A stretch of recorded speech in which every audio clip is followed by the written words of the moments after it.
우리 옆 사람을 인사하겠습니다. 은혜와 평강이 넘치기를 바랍니다. 인사하시기 바랍니다. 은혜와 평강이라는 말은 성경에 많이 나오죠. 이게 짝을 이뤄서 나는 은혜와 평강, 은혜와 평강. 듣기만 해도 좋은 것 같잖아요, 그죠? 은혜와 평강, 은혜가 넘치기를 바랍니다. 평강이 넘치기를 바랍니다. 은혜는 보통 헬라식 인사법이에요. 원래 이제 헬라인들은 카이레, 기뻐하라 이렇게 인사하는데 이걸 신앙적인 용어로 바꿔서 카리스, 은혜라고 하는 말로 이렇게 바꿔서 신앙적으로 헬라식 인사법을 하는 것이죠. 그리고 이제 은혜와 평강, 평화, 화목 뭐 다 같은 말인데 이 평강이라고 하는 말은 히브리식 인사법, 유대인들의 인사법입니다. 그러니까 유대인들은 샬롬 하고 인사하잖아요. 원래 이제 헬라어로는 에이레네라고 하는 것이고, 그러니까 히브리어로가 샬롬이에요. 샬롬. 그래서 샬롬, 하나님과의 관계가 이렇게 화목하게 됐다, 화평을 이루게 됐다 하는 의미에서 샬롬. 그러니까 은혜와 평강을 헬라식과 유대식을 합쳐서 놓은 이유가 뭘까? 그러니까 헬라인은 이방인을 대표하는 이름이죠. 이방인들과 헬라인들과 유대인들은 하나가 됐다 이런 뜻이죠. 하나다. 이걸 좀 보다 폭넓게 우리가 적용한다면 예수 그리스도 안에서 우리는 다 하나가 됐다 이런 의미로 해석 가능하겠습니다. 추석 명절인데 잘 보내시고 계시죠? 네. 보통 이제 자녀들이 보통 보면 명절 때 고향을 한번 방문하고 부모님을 한번 뵙게 되는데 그거로 자식된 도리를 다 했다 이렇게 생각하는 경향들이 많아요.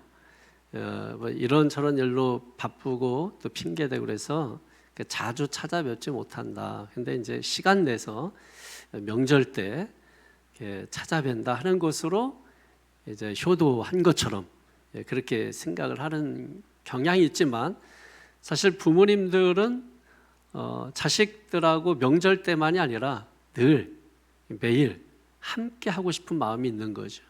늘 부모는 자식만 바라보는 것입니다. 그게 부모의 심정인 것이죠. 보통 이제 자녀들 가운데 아들들은 성장할수록 좀 나이가 들어갈수록 부모님과 사진 찍는 것을 원치 않아요. 부모님하고 사진 잘 안 찍어요. 딸들은 막 매달려 사진 찍고 막 이렇게 하는데 아들들은 됐다고 하고 이렇게 합니다. 어떤 부모님이 이제 아들한테 사진 한 번만 같이 찍자 해서 이제 아들이 마지못해서 사진을 이렇게 찍어 줬어요. 그 사진을 찍고 나서 이제 아들이 보라고 이렇게 활짝 웃으면서 이렇게 밝게 찍어주는 아들 흔치 않다고 하면서 자기가 웃으면서 사진 찍은 것을 부모 앞에서 막 자랑을 했어요. 사진을 이렇게 들여다보니까 아들은 카메라 렌즈를 바라보면서 활짝 웃으면서 사진을 찍었는데 그 부모를 바라보니까 자식을 이렇게 바라보면서 활짝 웃고 있었다라는 것이죠.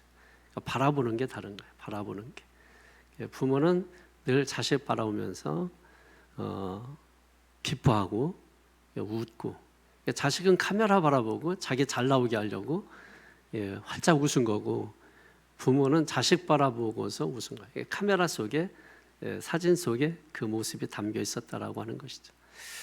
요즘 젊은 청년들 뭐 결혼하기 힘들다, 또 자식 낳는 것도 고려해봐야 된다, 이렇게 죽는 소리, 앓는 소리 많이 하는데 사실 우리 어르신들, 우리 부모님 세대 보면 자식 한둘이 아니잖아요. 저희 집만 해도 6, 저희 옆집만 해도 12명. 연필 한 타스, 옛날에 연필 한 타스가 12자루 넣어서 이렇게 나왔거든요. 축구팀 한쪽 팀을 만드시는 것이죠. 그럼 보통 너댓 명은 기본이고, 웬만한 집 가면 6, 7명. 그럼 부모님들은 이런 생각을 해봐요. 정말 그때 당시에는 이 결혼에 대해서, 그리고 자식 낳고 키우는 것에 대해서 염려 걱정이 없었을까 하는 생각을 해봤어요. 지금만큼 그런 걱정 염려가 없었을까? 먹고 살만했을까? 자식 낳아서 이 자식을 어떻게 교육시키지? 한둘도 아니고 지금은 한 명도 어렵다고 하는데 그때는 뭐 6, 7명 뭐 심지어 뭐 여러분 요한에슬라 같은 게 19명. 그 뭐 하여튼 엄청난 이 아이들을 어떻게 교육시키지? 뭐 이런 염려 걱정이 없었을까? 어떻게 먹여 살려지 걱정 없었을까? 요즘은 한 명 낳는 것들 결혼도 생각하게 되고 그럼 부모님들은 어떻게 했을까? 뭐 어떤 계획을 세우고 뭐 그렇게 해서 결혼을 하고 자식 낳아서 키웠을까? 그냥 한 거죠. 그냥 내질른 거죠. 그냥 사고 친 거죠. 예. 지금도 마찬가지예요. 우리가 왜 자꾸 그런 생각들을 갖게 되냐면 너무 세상에 대한 정보, 세상에 대한 소리를 너무 들어서 그래요. 저는 여러분 우리가 필요 이상의 것을 듣고 사는 거 축복 아닙니다. 너무나 많은 정보를 가지고 사는 거 그거 축복 아니에요.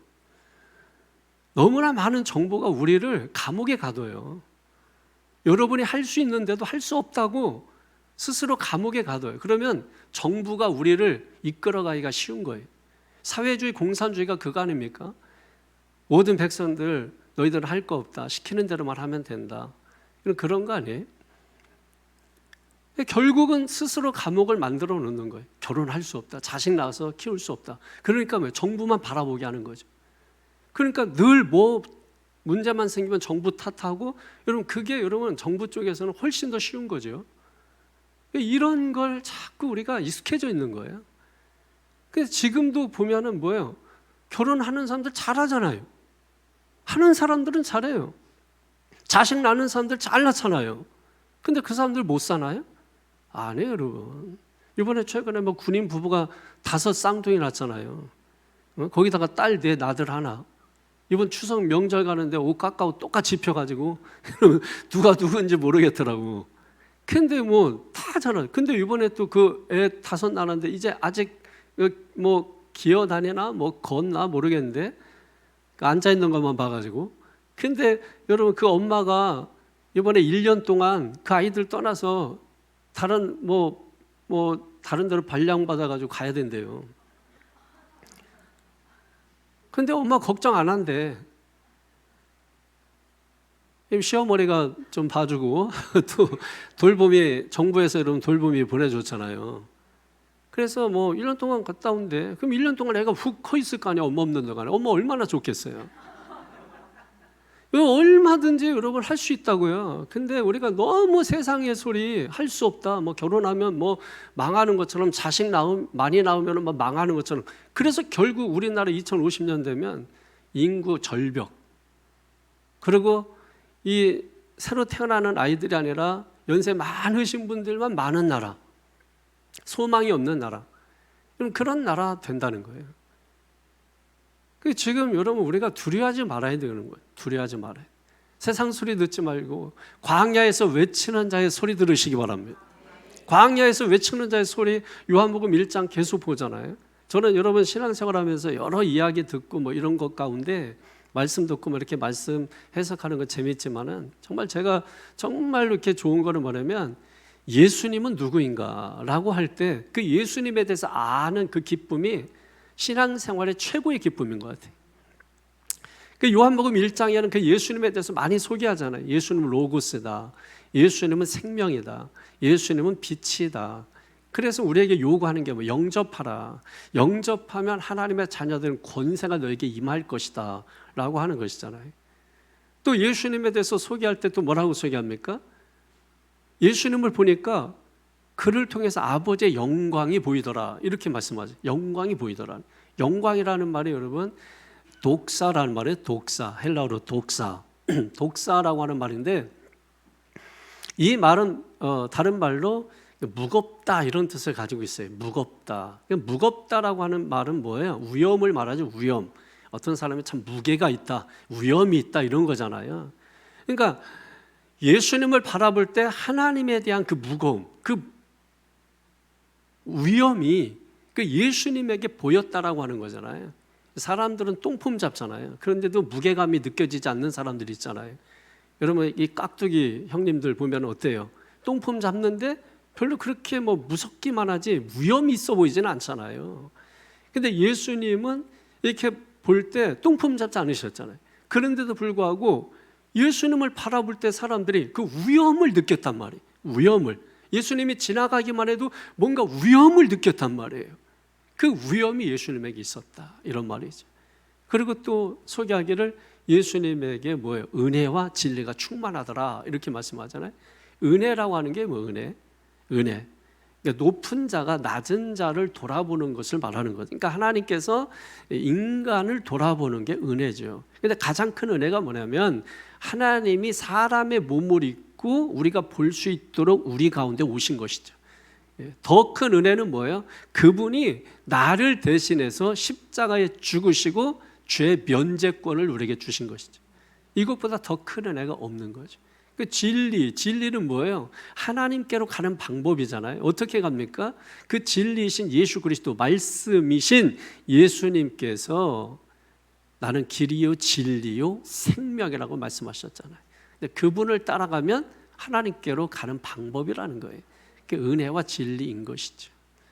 그리고 보라 세상 죄를 지고 한 하나님의 어린 양이로다. 그리고 그분은 너에게 성령으로 세례를 주실 것이다. 이게 지금까지 우리가 계속해서 들어왔던 말씀들이에요. 그리고 오늘 본문과 그 말씀 예수님이 누구인가라고 하는 그 중간에 세례 요한에 대한 이야기가 나오잖아요. 한마디로 하면 세례 요한은 뭐예요? 나는 아닙니다. 나는 광야에서 외치는 자의 소리에 불과합니다. 소리라는 거예요. 존재를 전하면 사라지고 말 소리에 불과하다라고 하는 것이죠, 여러분. 그 세례 요한이 세상 죄를 지고 가는 하나님의 어린 양이로다라고 예수님을 소개하잖아요. 뭐 복잡하게 말하지도 않아요. 그 예수님을 소개할 때 뭐 첫째는 둘째는 셋째는 뭐 전도할 때 너무 여러분 오늘 본문 보면은 우리가 전도하는 방법과 너무 달라요. 우리는 뭐 사형리부터 시작해서 뭐 전도 방법 배우고 뭐 세미나하고 별거 다 하잖아요. 근데 간단히 오늘 보면 와보라. 와서 봐. 직접 얘기하지 말고 와서 봐. 설득하려고 하지 않잖아요. 설득 장면이 없어요. 그냥 끌고 오는 거예요. 끌고 와. 우리 10월 마지막 주에 여러분 전도 축제 있잖아요. 그러니까 시간이 없다 이런 거 하지 마세요. 그냥 만나는 사람 끌고 오면 돼요. 왜? 그냥 와서 봐. 그거예요. 성경이 여러분 그거잖아요. 와서 보라. 와 보라. 여러분 이거잖아요. 뭐 설득한다고 여러분 사람들 넘어갈 것 같아요? 와서 듣고 봐도 넘어가지 않는데 길거리에서 잡아서 설득한다고 여러분. 그러니까 그 사람들 먹고 살려고 그냥 예 알았습니다. 아멘 따라하라고 하니까 예 따라하고 여러분 그것뿐이에요. 그 뒤는 뭐예요? 없어요. 그걸 누가 책임져요? 그렇게 안 하면 계속 옆에서 귀찮게 할 것 같으니까 예 알겠습니다 하고 따라해 주는 거예요. 그냥 빨리 가라는 거예요. 빨리 하고서 네 할 일 하고 가라는 거예요. 여러분 세상 사람들 처세술에 능한 사람들이라는 거 아셔야 돼요. 그렇게 해주니까 우리는 된 것처럼 착각하고 뭐 전도 숫자에 넣고 하는데 그렇게 해서 되는 게 아니란 말이에요. 직접 와서 보지 않으면 되지 않아요. 그러니까 막 우리는 너무 설득하려고 설득의 심리학 뭐 있잖아요. 대화라고 하는 것도 잘못 그러니까 오해하는 거예요. 설득하는 게 대화라고 착각하는 거예요. 그게 여러분 대화 아닙니다. 세상에서 말하는 거죠, 여러분. 대화라고 하는 것은 남을 설득하는 게 아니에요. 오히려 제가 만약에 저에게 부탁한다면 설득 당해주는 게 대화입니다. 남을 설득하는 게 아니고 설득을 당해주는 게 대화인 것이죠.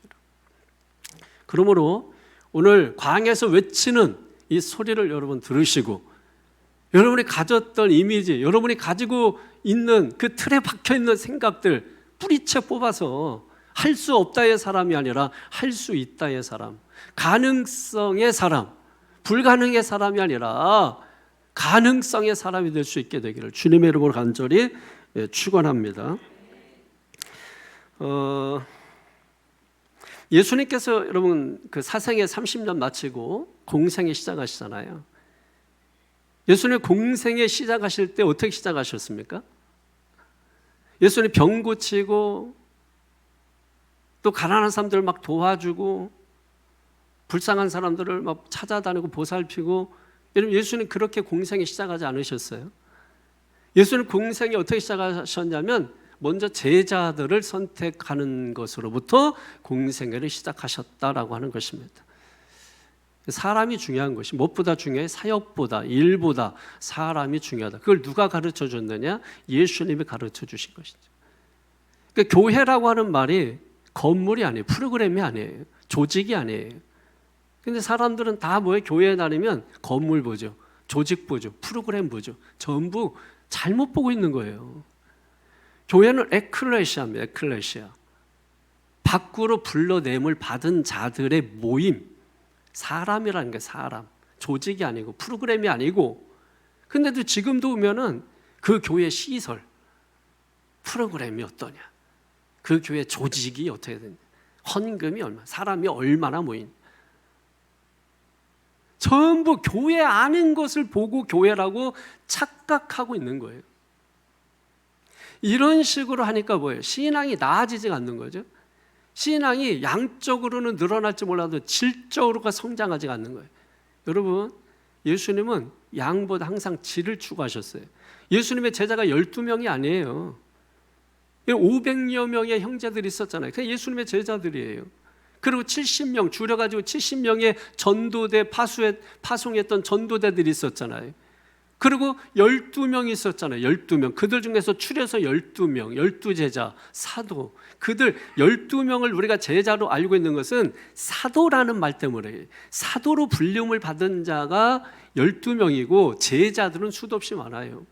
근데 그 500명에서 70명, 70명에서 12명, 12명에서 또 뭐예요?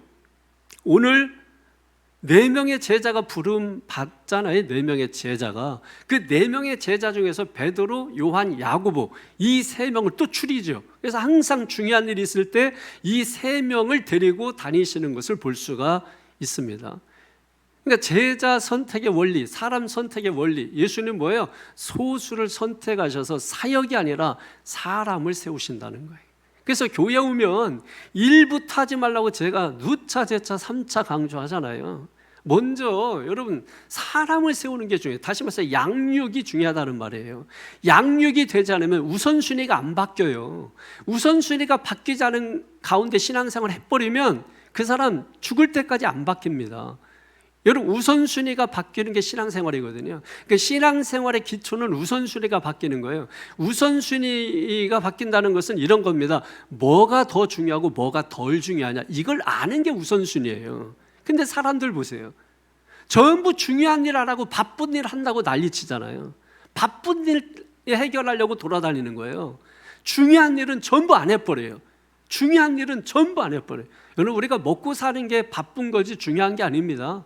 먹고 사는 것도 중요하지만 그것보다 더 중요한 것이 있다는 거예요. 그걸 알고 살 때 인생의 참된 의미가 뭐냐라고 하는 것을 알게 되는 거예요.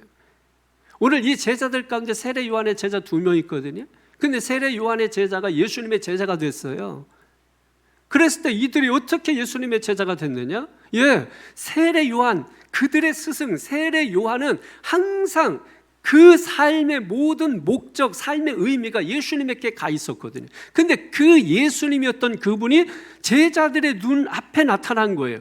그래서 예수님을 따른 거예요. 그게 무슨 말이냐면 자기들의 스승의 삶의 의미였고 자기들의 스승의 삶의 목적이었던 그 예수님을 보라, 세상 죄를 지거나 하나님의 어린 양이로다, 이 한마디 듣고 따라간 이유가 바로 거기에 있었던 것입니다.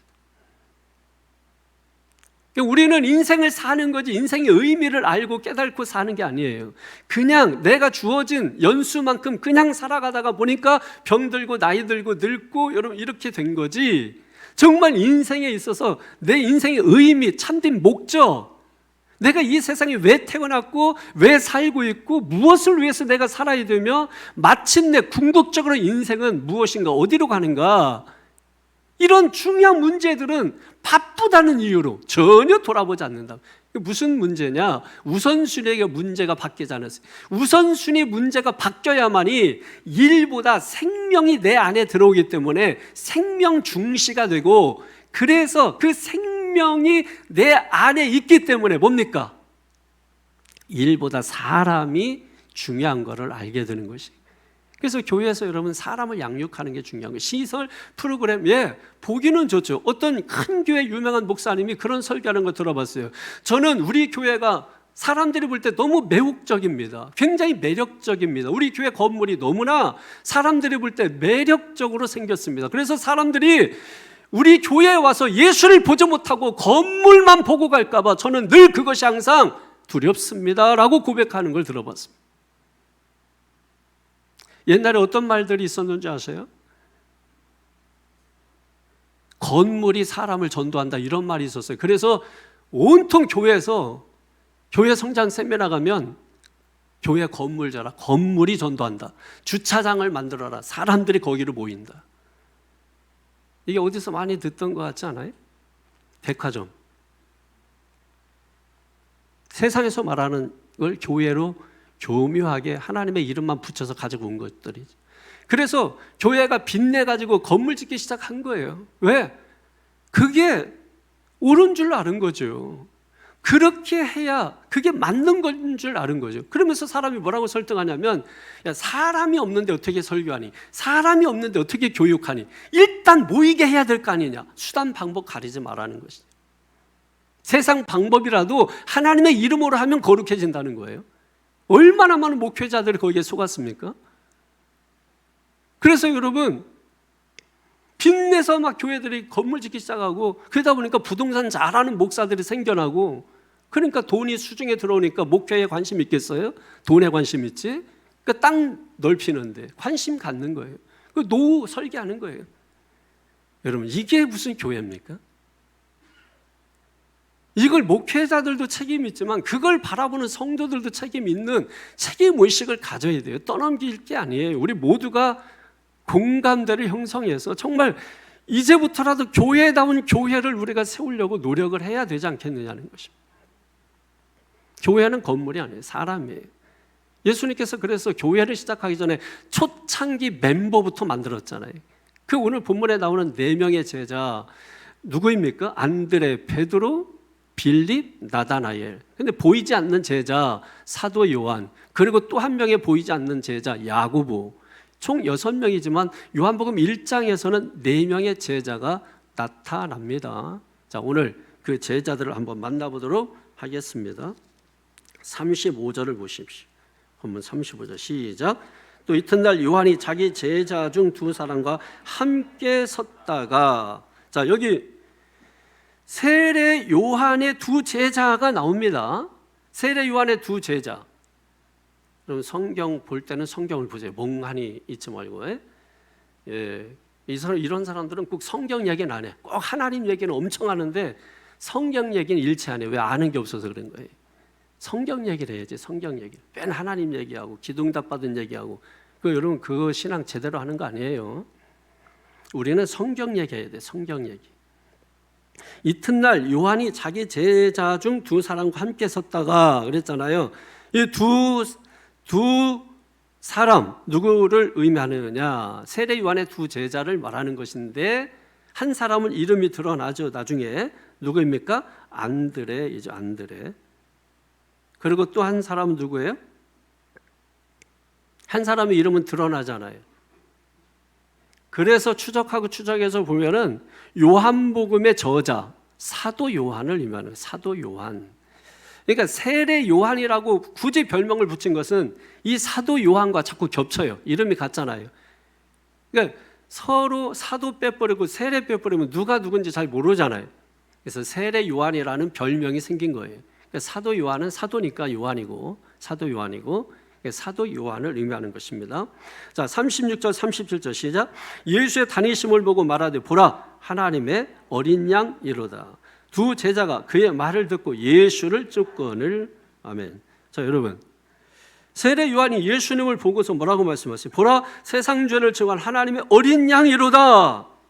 구약의 제사를 떠올리셔야 이 말씀이 이해가 되는 거죠. 어린 양은 뭐예요? 인간의 죄를 대신해서 죽었잖아요. 자기가 죄를 지으면 양을 끌어다가 양 머리에다 안수해요. 내 죄를 너에게 덮어 씌우노라. 그리고 양을 죽입니다. 그 양이 대신 죽었으니까 뭐예요? 사람은 자유한 거예요. 그때부터. 예수님이 왜 죽어야 돼요? 어린 양으로서. 나를 대신해서, 나를 위해서가 아니라 나를 대신해서 죽으신 거예요. 믿습니까? 세상 죄를 지고 하는 하나님의 어린 양이라는 말입니다. 그러자 그 말만 듣고 두 제자가 뭐예요? 예수를 따라갔다는 거예요. 누구입니까? 안드레와 사도 요한이 예수님을 따라갔다라고 하는 것이. 그러니까 첫 번째 예수님을 따라간 제자 누구냐면 안드레입니다. 안드레, 눈에 보이는 제자 안드레입니다. 안드레는 원래 세례 요한의 제자죠. 세례 요한의 제자.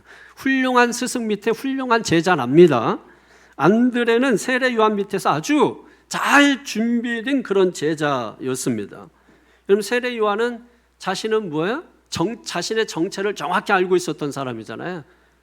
나는 목사입니다. 나는 사장입니다. 나는 회장입니다. 나는 부장입니다. 아닙니다. 자신은 뭐예요? 양무리 개입니다. 양무리 개는 뭐예요? 양들을 몰아서 주인에게 안내하고 인도하는 역할을 하는 거죠. 예, 세례 요한은 자기 자신의 정체를 분명히 알고 있었단 말이에요. 그러니까 나는 아니라는 거예요. 나는 주인공이 아니라는 거예요. 나는 베스트가 아니라는 거예요. 오직 주인공은 예수님이고 베스트는 예수님이라는 거예요. 나는 아무것도 아니라는 거예요. 그런 세례 요한의 밑에서 훈련받은 그 안드레입니다. 그리고 광야에서 살았어요. 광야에서 입는 옷도 특별했죠. 먹는 음식도 특별했죠. 자랑하고 내세울 것도 없어요. 그렇게 세례 요한 밑에서 훈련받고 교육받은 안드레입니다. 그러니까 이 안드레라고 하는 이 사람은 아주 그 인격이 훌륭한 그런 인격을 가질 수밖에 없었던 것이죠. 굉장한 그 인격자입니다. 어떤 의미에서 그런가 계속해서 성경을 한번 보면서 말씀을 나누도록 하겠습니다. 근데 여기서 한 가지 좀 서운한 부분이 발견돼요. 그래도 그렇지 가라고 한다고 가냐? 여러분 그런 거예요. 세례 요한이 인격자라는 게 바로 그런 거예요. 세례 요한은 자기 제자 2명이 가도 잘 가라고, 빨리 가라고 보낸 사람이거든요. 근데 여러분, 우리 교회에서 성도들이 다른 교회로 간다 그러면 제가 잘 가라고, 이게 쉽지 않아요. 저는 내색 안 하려고 굉장히 노력하거든요. 왜냐하면 오는 사람이 있으니까 가는 사람도 있는 거 당연하지 하고 자꾸 제 머릿속에 이거를 해요. 그래서 어쩔 수 없이 어떤 때는 막 가세요 이렇게 했는데 진짜 가버리면 속상하죠. 마음속으로는 지옥에 나가라 뭐 이렇게 하고 싶지만은 그게 뭐 또 목사로서 그러면 안 되잖아요. 그러니까 이게 세례 요한이 참 이게 보통 사람은 아닌 거죠, 그죠? 광야에서 살았기 때문에 물욕이 없고 욕심이 없고 이제 그런 부분도 있을 것입니다. 근데 예수님을 많이 닮아서 그런 거죠. 그리고 자기는 항상 그림자고 소리고 가짜고 진짜가 예수님이다 라는 걸 항상 기억하고 살았고 그 이야기를 제자들에게 항상 얘기해 준 거예요. 그러니까 세상 죄를 제거할 하나님의 어린 양이로다 이렇게 얘기했을 때 예수님이 저쪽으로 가시는 것 보고 세례 요한이 얘기한 거잖아요. 그때 말했을 때 제자들이 예수님이 누구지 하고 쳐다봤을 거고 예수님의 얼굴은 제자들을 향해서 클로즈업 될 거예요. 한 영화 장면 보는 것 같잖아요. 그러고서 예수님 보자마자 따라갔다는 거예요. 왜? 안 거죠. 자기 스승, 지금까지 따라왔던 스승은 그림자, 즉 그 스승은 늘 저 예수, 늘 저분이 오기만을 기다렸고 저분이 삶의 의미고 저분이 삶의 목적이었다라고 하는 것을 그 밑에서 안드레와 사도 요한은 알아차린 거예요. 그리고 그분이 그렇게 목적으로 삼았던, 그분이 그렇게 의미로 삼았던 그분 보자마자 달려간 거예요. 근데 지금 보세요, 성도들. 왜 요한복음에서 기적이라고 안 하고 표적이라고 했어요? 샌메이온. 왜 그렇습니까? 왜 그랬습니까? 표적은 뭐예요? 저걸 보세요 하면은 저 가르치는 스피커 통을 봐야 하잖아요. 근데 사람들이 다 이 손가락을 보고 있다는 거예요. 이걸 보고서 따른다는 거예요. 저걸 보지 않고. 지금도 얼마나 많은 사람들이 사람을 따릅니까? 목사를 따릅니까? 어느 목사님 하면서. 여러분 그거 잘하는 것 같죠? 잘하는 거 아닙니다. 그 목사는 약물이 개예요. 그래서 예수님을 소개하는 것이고 예수님께로 안내하는 것이고, 그리고 그 성도들은 그동안 목사님이 설교한 게 자기를 설교한 게 아니잖아요. 예수님을 설교한 거잖아요. 그런데 그렇게 평생을 거쳐서 예수님 소개했는데 예수님이 저 앞에 건의셔.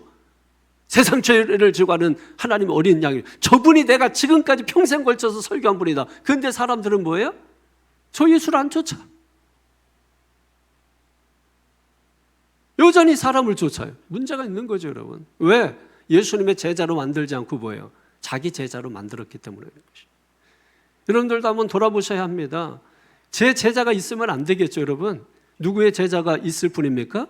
예수님의 제자만 있을 뿐인 거죠. 저도 예수님의 제자예요.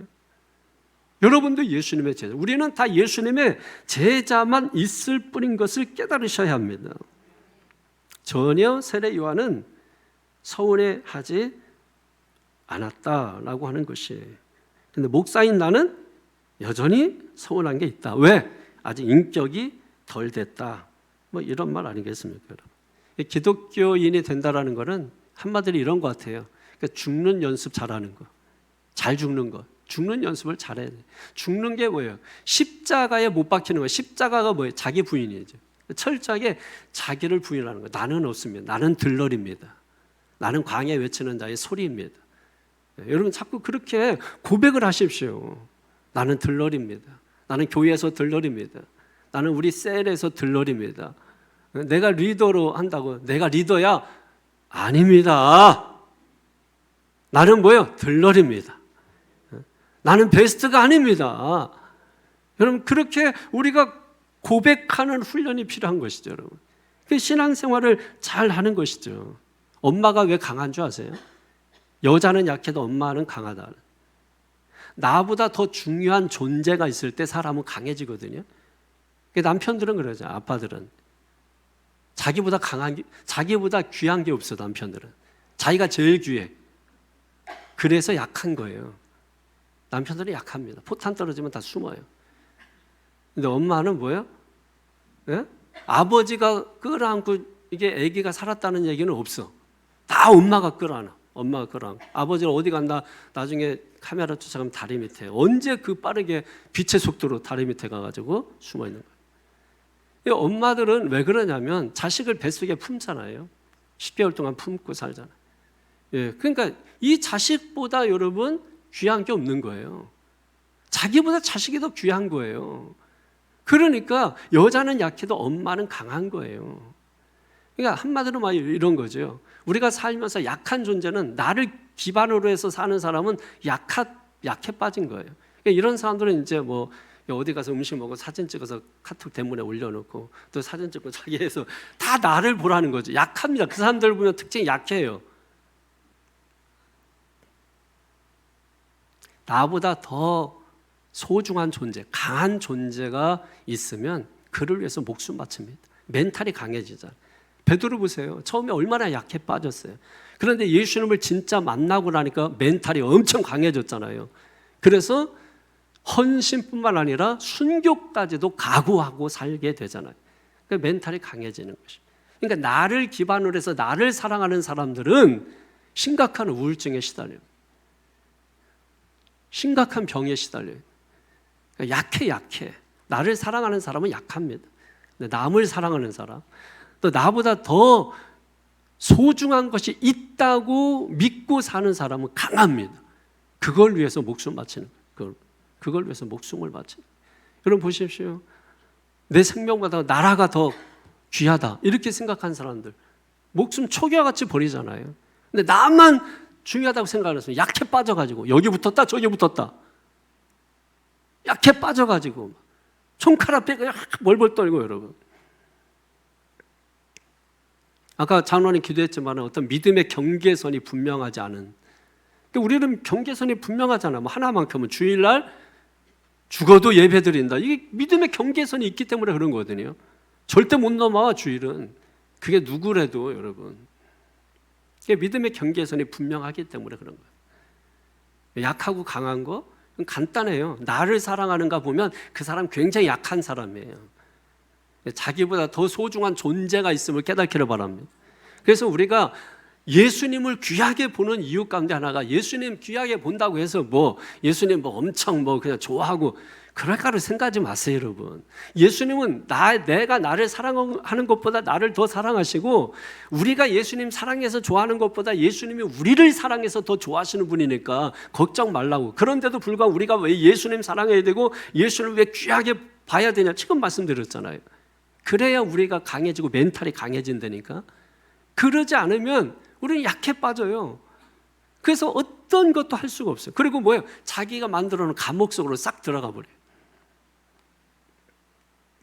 그 감옥에서 나오기를 바랍니다. 그 안드레 같은 경우는 베드로가 나중에 보십시오. 자기가 전도해 놨는데 베드로가 형이잖아요. 그 베드로가 전도한 게 아니에요. 베드로는 이제 가정을 책임져야 되니까 집안일을 하냐고 예수님 알 생각도 없었지만은 안드레는 동생이니까 좀 집안일에서 자유롭잖아요. 그러다 보니까 돌아다니다가 예수님의 소문 듣고 그 예수님 친해지고 먼저 이제 알게 된 거죠. 그래서 이제 베드로 전도했잖아요. 그럼 교회를 먼저 나왔다고 보면 돼. 근데 나중에 누가 뜨냐면 베드로가 또 유명세가 강해. 그렇잖아요. 안드레 그러면 그냥 도시락 갖다 준 거밖에 없어. 근데 베드로는 그냥 개바, 반석, 교회 하여튼 다 나오잖아요, 여러분. 그런데 안드레는요, 그럼에도 불구하고 열받고 누가 전도했는데 말이야.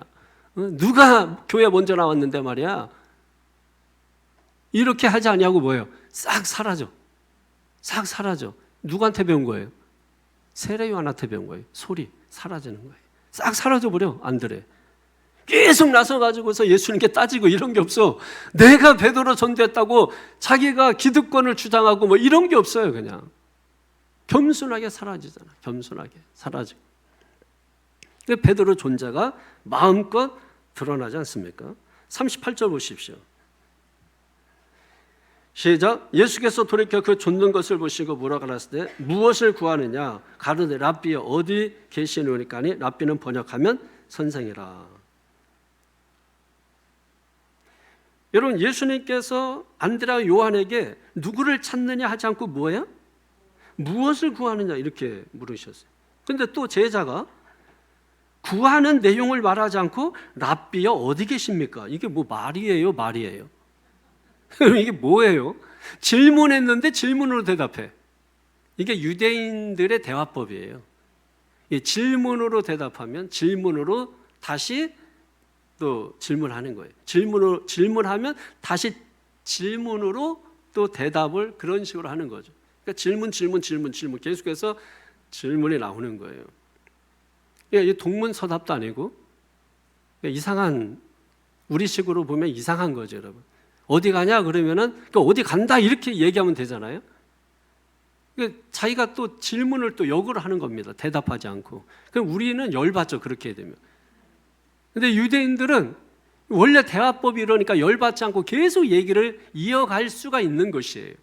자세히 다시 한번 보십시오. 예수님이 지금 누구를 찾느냐 하지 않고 무엇을 구하느냐 이렇게. 제자들은 당신은 누구십니까? 묻지 않고 당신은 어디 사십니까? 이렇게 물어봤다는 거예요. 왜 그럴까요, 여러분? 질문은 신앙생활하면서 질문이 굉장히 중요해요. 저는 여러분 설교하고도 질문 없습니까? 이렇게 물어보잖아요. 그럼 질문 아무도 없어, 우리는. 오후에 셀 모임 끝나고도 질문이 있어요. 그러면 질문 아무도 없어요. 왜? 질문했다가 잘못 걸리면 오래 시간 걸릴까 봐 그런 이유도 있고, 그러면 질문하는 것에 대한 두려움이 있어서 그러는 거예요. 잘못 질문한 거 아닌가? 이런 것 때문에. 틀리면 어떡하지? 이런 것 때문에. 틀리면 어때요? 잘못 질문하면 어때요? 다 잡아주잖아요. 그러나 여러분 기억하십시오. 질문은 항상 좋은 질문이다. 질문은 항상 좋은 질문이다. 믿습니까? 모든 어떤 질문이든 여러분 질문은 다 좋은 질문이다. 그리고 그 질문을 자세히 들어보면 그 질문 속에 답을 가지고 있어요. 웬만하면. 그 질문하는 사람들이 뭘 몰라서 그런 게 아니라 알고 있으면서 그 알고 있는 것을 다시 확인하기 위해서 질문하는 경우가 대단히 많아요. 그리고 여러분 중요한 게 뭐냐면 질문할 때는 누구에게 하느냐가 중요한 거예요. 대부분 제가 볼 때 신앙 비슷한 것들끼리 질문해요. 그래가지고서 자기가 원하는 대답을 들으려고 비슷한 사람하고 여러분 질문해 버리는 거예요. 그리고 그 사람이 대답하는 게 그 사람의 수준에서 대답하는 거지. 아니 여러분, 이것처럼 어리석은 게 없는 거예요. 그래서 여러분 질문이 중요하지만 누구에게 묻느냐가 중요한 거예요. 목사에게 질문한 사람들은 거의 없어. 다 비슷한 사람끼리 해가지고 봐봐 그렇지 너도 그렇게 생각. 그러니까 맨날 끼리끼리 노는 거예요. 맨날. 여러분 사람에게 질문하면 사람의 답을 들어요. 하나님에게 질문하면 뭐예요? 하나님의 답을 듣는 거예요. 그러니까 하나님의 답을 듣기를 원하면 누구에게 질문해야 돼요? 하나님에게 질문해야 되거든. 근데 신앙생활 하면서도 불구하고 다 자기가 하나님이야. 자기가 다 알아. 자기는 뭐 기도하면 자기는 다 알아. 목사가 뭐 가서 뭐 해도 다 자기는 괜찮대. 다 자기는 뭐 다 문제 없대. 이런 사람이 심각하게 문제 많아요. 문제 없다고 말하는 사람은 10중 8구 문제가 쌓여 있어. 너무 많아. 해결할 수 없어. 그 문제가 있다고 상담 온 사람들 보면은 문제거리도 안 돼. 문제거리도 안 되는데 문제 있다 그래. 문제가 진짜 많은 사람은요 답이 없기 때문에 문제 없다. 그게 맞아요. 남편을 데리고 와라 그랬더니 제 남편이 없는데요. 네 말이 맞도다. 그게 맞아요. 그게 남편 5이나 있으면서 없다 그러잖아요. 이게 여러분 우리가 얼마나 이게 어처구니 없는 그런 모습으로 우리가 인생을 살아갈 때가 너무나 많은 것입니다. 제자들이 알고 싶었던 게 뭘까요? 예수님의 거처. 예수님 어디에 사십니까? 예수님의 거처. 왜? 여러분이 누구를 알고 싶으면 어디 가면 돼요? 그 사람 사는 집에 가보면 돼요. 집에 갔더니 엉망진창 마가린이고 이러면 야 인간아 여러분 목사가 신방 가는 걸 왜 몇 개월 전부터 왜 주부의 광고시 있습니까? 목사가 가니까 여러분 막 준비하세요. 이거 아니에요. 집 지세요 이런 겁니다. 네 정체가 드러날 것 같으니까. 그러면서 성도들이 마지막에 한마디 하죠. 신방 가면 저 방문은 꼭 열지 말아주세요. 저거 여는 순간 목사도 뭐고 없어요. 이제 나하고 관계 끝나요. 여러분 이런 사인을 준단 말이에요. 그래서 욕구가 생겨 열고 싶은. 근데 관계 끊어질까 봐 참아 못 열죠. 여러분 못 열죠. 그것만큼은 제가 지켜주죠. 여러분 냉장고 문은 열어보죠. 여러분 정리가 잘 됐는지. 그 사람이 보인단 말이에요. 그 사람이 옷 입는 거 봐도 여러분 그 사람 보이잖아요.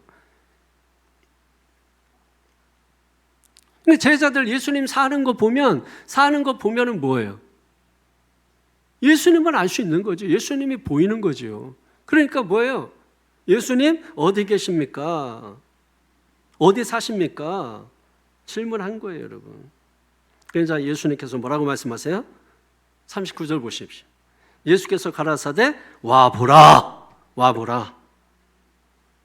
다 같이 시작. 예수께서 가라사대 와보라. 그러므로 저희가 가서 계신 데를 보고 그날 함께 거하니 때가 제 10시쯤 되었더라. 아멘. 우리가 사는 게 넉넉하고 풍요롭고 잘 돼 있으면 사람들 초청하는 거 여러분 쉬워요? 쉽죠. 근데 사는 게 누추하고 지저분하고 그러면 사람 초청하는 게 어려워요? 어렵죠, 여러분. 근데 예수님은 뭐예요? 나는 머리 둘 곳도 없다. 그러니까 집안 구석이 머리 둘 곳도 없다. 여러분 그런 거 있잖아요. 어디 앉을 데도 없다고. 얼마나 지저분하게 살면 어디 앉을 데도 없어요. 치고 사세요, 여러분. 이번에 저희 어머니 이제 요양원에 인사를 이렇게 당일날 갔는데 그 명절 당일날 갔는데 거기에 이제 하나님의 교회가 있거든요. 그 위에 쪽에 그 시간 될 때 그쪽 가까운 데 가서 예배드려라 이렇게. 그러니까 하나님의 교회가 있는데 그날 이렇게 밖에 이제 휠체어에 모시고 나와서 이제 밖에서 이제 이렇게 말씀 나누고 이렇게 했는데 아줌마 부대들 가족들 뭐 이렇게 해서 우르르 나오더라고. 근데 시선이 가더라고. 집사람이 하나님의 교회 사람들이라. 포신하더라고. 왜냐면 멋있어. 나오는데 딱 여성분들도 정장하고 애들도 옷을 깔끔하게 입고 이렇게 나오는데 멋있어. 그리고 화장도 얼마나 화사하게 쫙 했는지 칙칙하지가 않아. 멋있더라고. 그리고 딱 이렇게 근데 인사하는데도 인사도 거기도 집사님 뭐 이런 거 하더라고. 집사님 안녕하세요 하고서 굉장히 존대를 해주고 굉장히 상대를 높여주더라고요, 얘기할 때. 그러니까 저를 의식해서 그랬는지 몰라요. 제가 옆에 있었는데 제가 이렇게 한 바퀴 쑥 돌아봤더니 저를 의식해서 그랬는지 몰랐는데 그러니까 들리게 얘기하더라고요. 들리게. 근데 굉장히 교양 있고 수준 있게 얘기하더라고요. 그러니까 옷도 굉장히 교양 있게 입었더라고요. 굉장히 수준 있게. 예, 여러분들은 지금 칙칙한 게 대충 입고 나와, 대충 입고. 여러분 주일날 멋지게 나오세요, 여러분. 제일 멋지게. 아니, 여러분 옷 비싼 거 사놔두고 옷장에 놔두고 이게 지금 우리 제정신이 아니라니까. 제정신 아니에요. 여름이라도 밍크 것도 입고 나오세요. 아, 이거 얼마나 비싸. 비싼 거 그냥 밍크 것도 여러분 어때요? 욕 먹을 뿐이죠. 저 인간 미쳤나? 여러분 예수에 미치나. 그렇게 멋지게 좀 이렇게 하고 화장도 이쁘게 좀 하고 머리도 좀 하고 여러분, 예? 좀 이렇게 바르고 좀 붙이고 좀 나오시면 여러분 교회에서 나갈 때 뭐 괜찮은 것들이 나가야 되는데 어디 시원찮고 뭐 그냥 어디 장례식장 갔다 왔나 해가지고 막 이렇게 나가면 지금 저쪽은 시커매잖아요. 애들 저분들은 뭐라고 하면 안 돼. 나와준 것만 해도 감사하셔야 돼. 저분들은 저쪽에 계신 분들은 시커매잖아. 이쪽에 계신 분들은 좀 신경 좀 쓰세요, 여러분. 멋있게 좀 이렇게 하고. 여러분 왜 안 하세요, 그런 거? 제가 이렇게 보니까 관리한 50대, 관리 안 한 50대 이렇게 나눠지더라고요. 관리하면 달라집니다. 저도 여러분 보세요.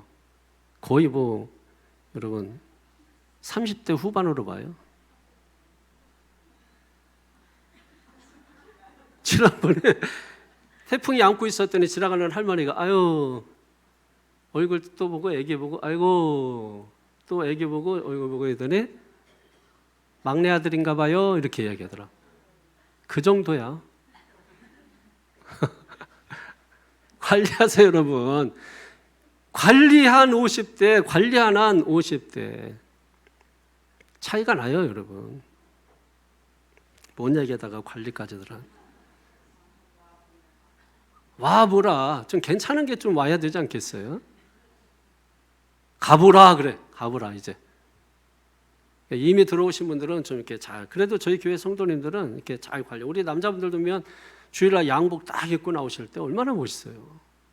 딱 멋있잖아. 양복 딱 입고 나가고. 그래서 이게 전도야 그런 것도 보여주기식 전도. 이게 교회에서 괜찮은 사람들이 이렇게 나가면 어우 저 교회 뭐 굉장한가 본데 뭐 이렇게 사람들이 볼 때 이렇게 하잖아요.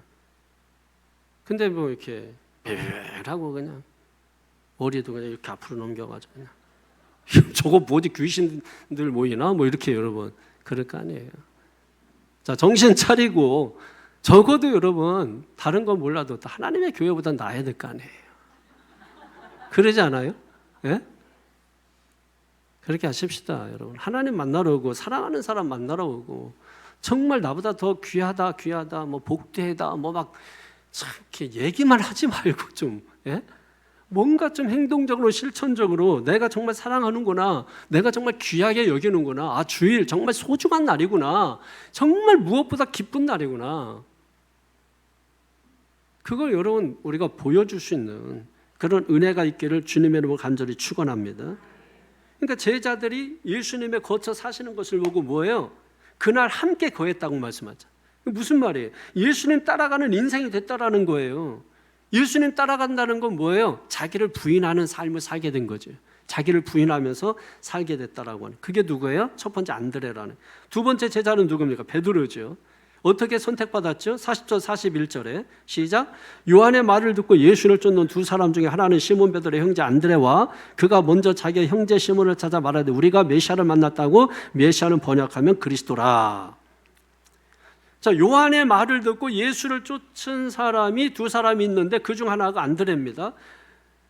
그에게는 형 시몬 베드로가 있었단 말이에요. 그러니까 안드레가 예수님을 만난 거예요. 보물을 찾은 거예요. 그 기쁨을 제일 먼저 전해주고 싶은 사람이 떠올랐는데 그게 누구예요? 베드로가 떠올랐다는 거예요.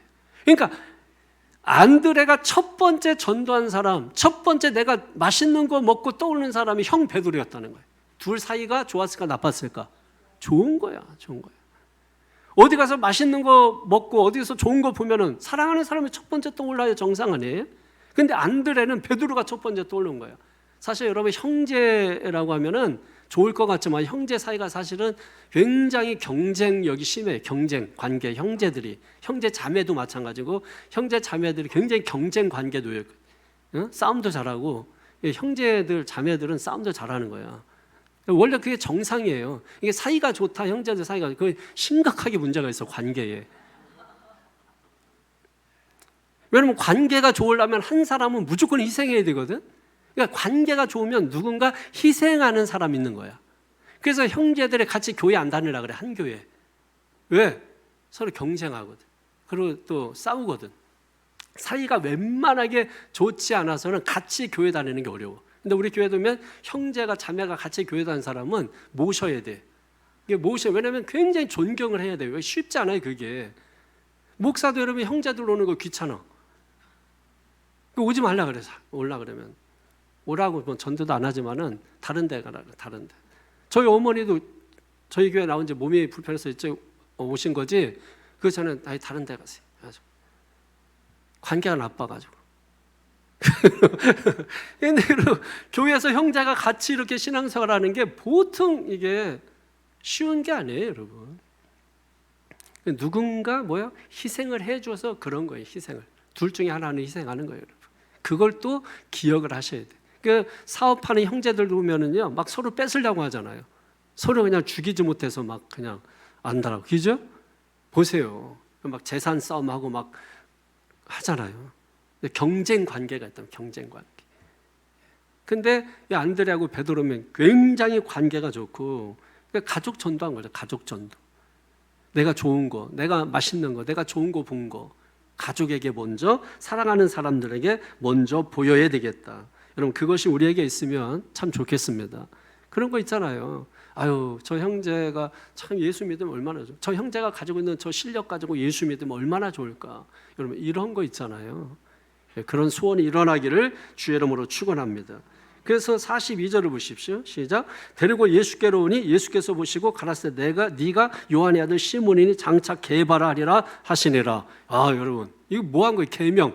우리 교회도 보면 계명하신 분들 많죠? 계명 이름 바꾸신 분들 많잖아요. 근데 시몬인데 시몬인데 뭐야? 게바라, 게바. 번역도 해줘서 착실하게 모를까 봐. 베드로. 그럼 베드로가 뭐냐? 반석이라는. 시몬은 무슨 뜻이냐? 갈대라는, 갈대. 그러니까 무슨 말이냐면 너는 지금 갈대가 뭐죠? 생각하는 갈대? 흔들린다는 거예요, 생각이. 그게 수시로 흔들린다는 거야. 조금만 바람만 불어도 흔들린다는 거예요. 그냥 생각이 왔다 갔다 그리고 교회 갈까 말까 그냥 생각이 막 흔들린다는 거예요. 그런 갈대 같은 인생 얼마나 불안해. 노심초사하고 바라보는 사람도 불안하고 본인 자신도 어지러울 거 아니에요. 맨날 흔들리니까 여러분. 그러니까 중심이 안 잡히는 거 아니에요. 그런 시몬인데, 갈대 같은 시몬인데 너는 뭐가 된다는 거예요? 흔들리지 않는 반석이 된다는 거예요. 그러니까 앞에 보세요. 시몬은 현재고 게바 반석은 미래예요. 주님은 현재를 보시지 않고 뭘 보신다? 미래를 보신다. 그러니까 우리의 현재는 믿을 게 못 되고, 우리의 현재는 지금 옹졸하고, 우리의 현재는 고집이 세고, 우리의 현재는 변화되지 않았고, 우리의 현재는 소망이 없고, 내일이 없고, 미래가 없고, 앞이 캄캄하고, 너 뭐 될래? 할 만큼 소망이 없는 존재인데, 우리 주님은 그런 현재 내 모습을 보지 않고 뭐예요? 앞으로 변화될 반석이 될, 개바가 될, 여러분 그걸 보신다는 거예요, 여러분.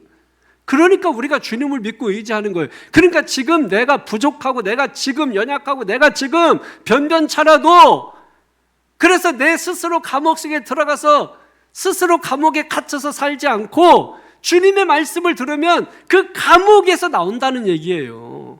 현재 나를 보고서 사람들이 대부분 다 뭐예요? 좌초하는 것이거든요. 현재 자신의 형편, 자신의 모습. 그러니까 주님 말씀대로라면 너는 지금 가난하지만 나중에 부자가 될 거고, 너는 지금 실패했지만 나중에 성공할 거고, 나중에 출세할 거고, 너는 지금 병들었지만 나중에 건강하게 될 거고, 네 자녀들이 지금 변변찮고 내일 소망이 없는 것 같지만 나중에 그 자녀가 반석이 될 거고, 대통령 장관이 될 거고 사업가가 될 거고 그걸 여러분 바라보는 거예요. 그걸 바라보는 거예요. 예수님이 우리를 그렇게 봐주신다는 거예요. 그렇게 봐주시는 예수님을 바라보라고. 나를 바라보고 나를 기반으로 해서 인생 살지 말고 나라고 하는 지금 내 존재가 병들어 있잖아요. 나라고 하는 존재가 이제 나이 들어서 뭘 하고 싶어도 할 수 없는 그런 시대가 됐잖아요. 나라고 하는 존재가 뭘 시작해보기도 전에 두려움부터 갖고 안 될 생각부터 하고 그런 존재, 부정적인 존재가. 그런데 불구하고 주님이 뭐예요? 이런 나 현재를 보지 않고 뭐예요? 미래, 앞으로 반석이 될, 개파가 될, 새롭게 될, 변화될 나를 주님이 바라보신다는 거예요. 새롭게 될 나를 바라보신다는 거예요. 베드로가 될 나를 바라보신다는 것입니다. 그러니까 우리가 예수님 바라보고 예수님 의지하고 여러분 살아가야 되는 충분한 이유가 여기 있는 것이거든요. 왜 그 예수님 붙들지 않으시냐는, 왜 그 예수님이 영접하고 모시지 않느냐는 거예요. 답답하다는 거예요. 왜? 인생은 여러분 다른 거 없어요. 예수님 영접한 사람, 예수님 영접하지 않은 사람 둘 중에 하나예요. 결과는 뻔하잖아요. 예수님 영접하면 천국, 예수님 영접하지 않으면 지옥, 뻔한 거잖아요. 부인해도 소용없어요. 아니라고 해도 소용없어요. 그런다고 해서 사실이 아닌 게 되고 진리가 아닌 게 되는 게 아니에요. 진리는 해석하는 게 아니라고 했죠. 진리는 그냥 진리인 거예요. 그래서 진리는 아멘 하는 거예요. 뭘 거기에 해석 붙이면 뭐예요? 안 하겠다는 거거든. 진리를 해석하는 순간 안 하겠다는 거거든. 진리는 진리입니다. 나는 길이요 진리요 생명이신 그 예수님인 거예요. 진리인 거예요. 생명이신 거예요. 그 안에 생명이 있었으니 사람들의 빛이라.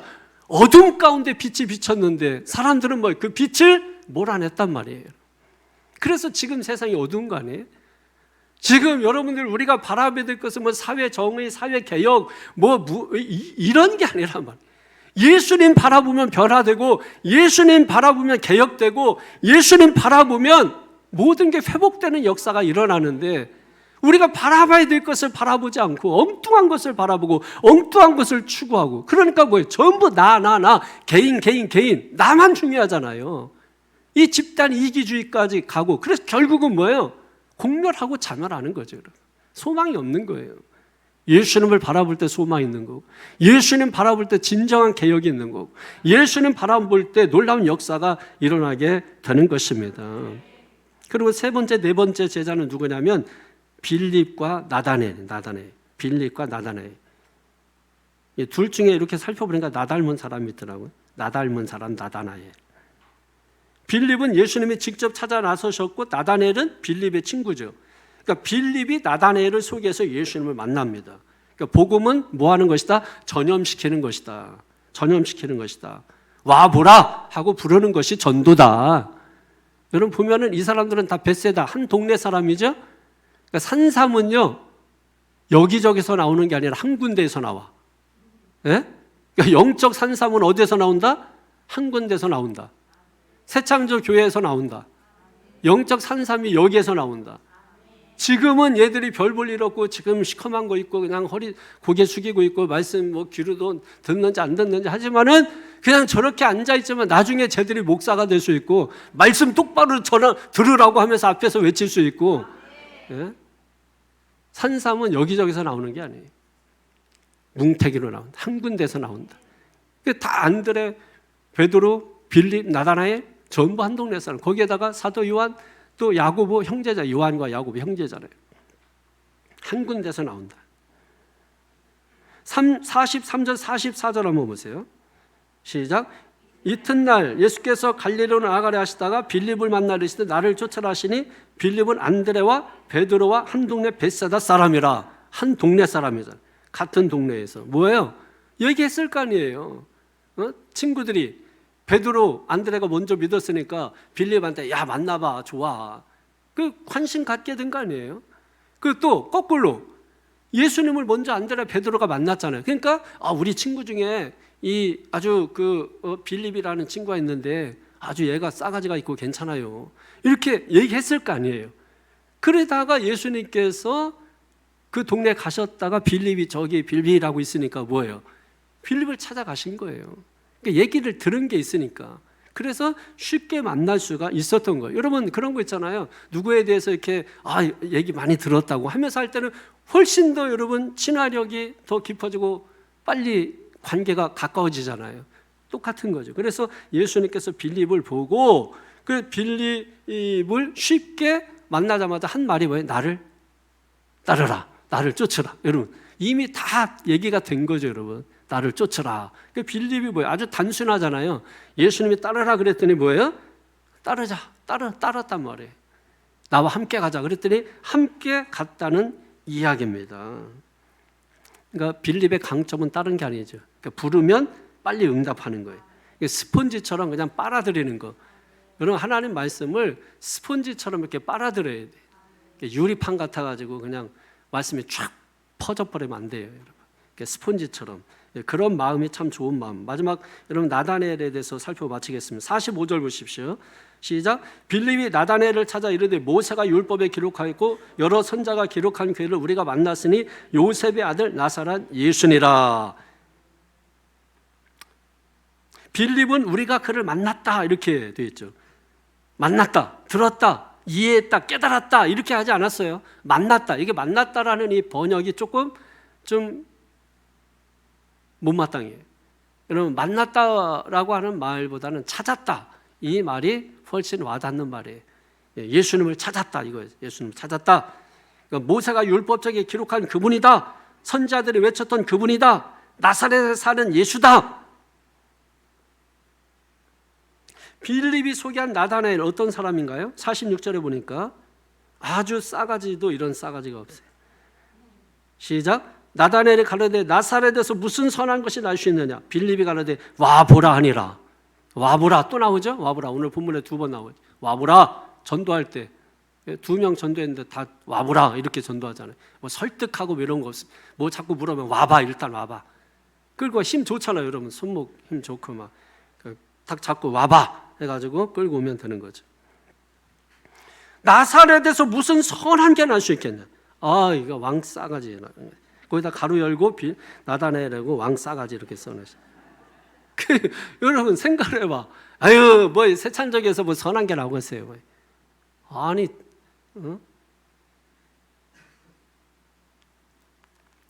새창조 교회에서 선한 게 나올 수 있죠, 여러분. 얼마든지 나올 수 있잖아요. 그런 말 들으면 어때요? 굉장히 거슬리고 기분 안 좋고 막 계속 신경 쓰이고 그러잖아요. 근데 예수님은 그런 말은 그냥 다 패스해버렸단 말이에요. 신경 쓰지 않았다면. 이게 우리가 너무 사람 말은 막 귀담아 듣고 하나님 말씀은 너무 귀담아 안 듣는 경향이 있어요. 지금 그 정도로 좀 하나님 말씀을 귀담아 들으면 아마 이게 살아남을 걸 말씀이 평생 가지 마요. 여기 뼛속에 이거 어디고 살 속에 살 많잖아요, 여러분. 여기 거기에다 다 가둬놨으니 제발 하나님 말씀으로 채우시기 바랍니다. 하나님 말씀으로 채워서 중심 잡으세요. 예? 중심 잡으시라고. 하나님 말씀으로 채워져야 중심 잡는다고. 지금도 말씀이 1시간 동안 왔다 갔다 하잖아. 그 중에 하나님 말씀 딱 붙잡으라고. 그 말씀이 여러분의 인생을 중심을 잡아준다고요. 그러니까 쓸데없는 얘기는 그냥 지나가시고 오직 주님의 말씀에 귀를 기울이시기를 바랍니다. 예수님이 그렇게 하셨잖아요. 나다나엘은 아주 틱틱거리는 사람이에요. 냉소적이고 진리에 대한 편견이 많고 자기 고집이 아주 많은 사람이고 이런 사람은 설득하기가 어려워요. 근데 왜 이런 사람을 예수님께 소개했을까? 왜 그랬을까? 성격 좋고 문제도 없고 좀 이런 사람을 좀 소개하면 얼마나 좋아. 근데 왜 틱틱거리고 냉소적이고 진리에 대한 편견 가지고 있는 사람, 뭐 착하고 순진한 사람 많을 텐데 왜 이런 사람 소개했을까? 이왕이면 여러분 좀 괜찮은 사람 소개하면 좋잖아요. 근데 예수님이 보실 때 예수님은 겉모습을 본 게 아니라 그 속을 봤다. 그 속에 뭐가 없어요? 간사한 게 없었다는 거예요. 겉은 틱틱거리고 겉은 거칠게 말하고 그런데 그 속은 굉장히 간사함이 없고 오직 정직하고 진실하고 예수님밖에 없었다는 거예요. 그걸 예수님은 본 거예요. 근데 우리는 뭐예요? 저 사람은 저래서 안 되고 저 사람은 그래서 안 되고 전부 여러분 그런 식으로 보잖아요.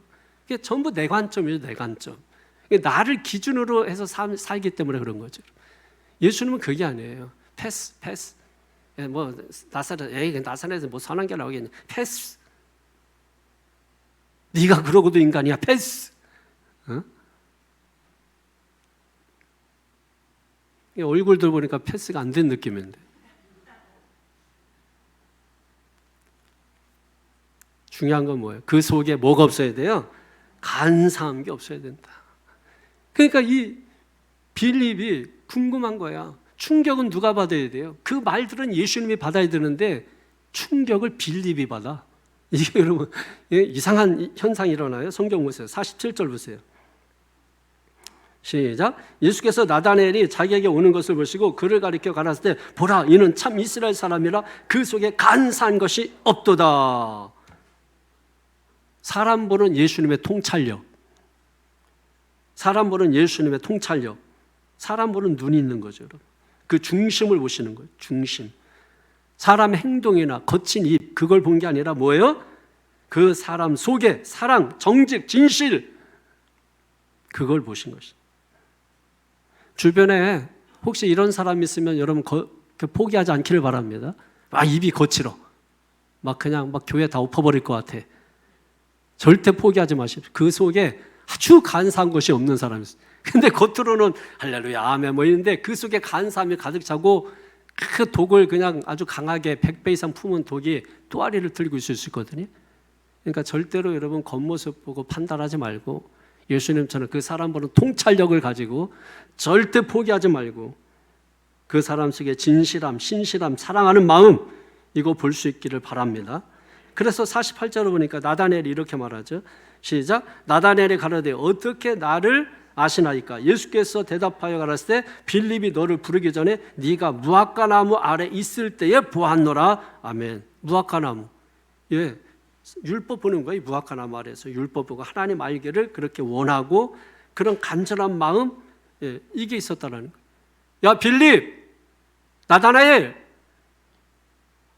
나다나엘이죠. 나다나엘, 빌립이 너를 소개하기 전부터 나는 너를 알고 있었어. 네가 무화과 나무 아래 앉아서 율법을 공부하는 걸 나는 이미 알고 있었어. 네 속에 간사한 것이 없는 걸 나는 이미 알고 있었어. 오히려 빌립이 충격을 받은 거예요. 어떻게 예수님이 나를 그렇게 알고 있었지? 여러분 저는 여기서 큰 위로가 있어요. 여러분 우리 주님은 저와 여러분을 그렇게 봐주신다는 거예요. 그렇게 봐주신다는 거예요. 주님이 그렇게 봐주지 않으면 우리가 어떻게 하나님 앞에 나와요? 주님이 그렇게 나를 봐주는 부모님이 내가 문제가 있고 잘못이 있어도 괜찮아 이놈아 그렇게 봐주니까 우리가 부모님 또 찾는 거지. 우리가 실수 한 번 할 때마다 내쳐버리면 어떻게 우리가 부모님 얼굴 들고 찾아가요? 우리는 잘못이 있고 문제가 있어도 뭐예요? 부모님이 다 봐주시거든. 하나님께서 우리 인생 지금 살아오면서 이런 많은 문제 지금까지 지금 이 시간까지 그럼에도 불구하고 주님은 뭐예요? 괜찮아 이놈아 괜찮아 네 속에 간사한 것이 없어. 하나님 사랑하는 그 마음 내가 알아. 너는 그거 모르지만 네 속에 그게 있어. 아는 거죠 여러분. 사랑하는 성도 여러분 예수님 만나셨습니까? 예수님 만났다면 전하지 않고는 못 견디게 돼 있어요. 그럼 전하지 못하는 것은 전할 만큼의 예수님을 만나지 못했다는 것이거든요. 어디서 맛있는 거 음식 먹어보세요. 온 동네 떠나가도록 다 장하라고 꼭 데리고 가잖아요.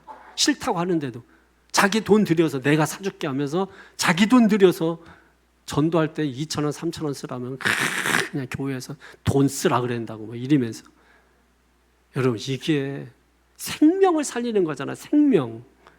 너무 우리가 지금 이 가치론적인 존재가 못 돼요. 너무 세상에 몰두해서 세상 정신으로 살고 있는 거예요. 그러다 우리 영혼 망해요 여러분. 돌아오기를 바랍니다. 그게 회개. 돌아오면 따지지도 묻지도 않고 새신을 신겨주고 풀짝 가락지를 끼워주고 풀짝 새 옷을 갈아입혀주고 풀짝 믿습니까? 그렇게 하시는 분이라고 기회 주시는 분. 과정 있잖아. 변화되는 과정. 주님은 기다려주신다고 와 보라 할렐루야. 여러분 10월 마지막 주인가요? 10월 마지막 주 29일인가요? 며칠인가요? 예? 여러분 와 보라 시간 없는데요? 그래도 와봐. 바쁜데요? 그래도 와봐. 해서 여러분 멱살 잡고라도, 왜? 그 영혼 살려야 되니까, 생명이니까. 믿습니까? 끌어당겨야 되거든요. 끌어당기지 않으면 나올 재간이 없어요. 스스로는 이미 물에 빠져서, 늪에 빠져서 계속 들어가기 때문에 스스로는 나올 힘이 없어요. 너무 깊이 빠져서, 너무 밑에서 당기는 힘이 강해서, 세상과 너무 밀착돼 있어서 스스로는 절대 못 나와요. 강하게 끌어당기셔야 돼요. 와보라. 할렐루야. 기도하겠습니다.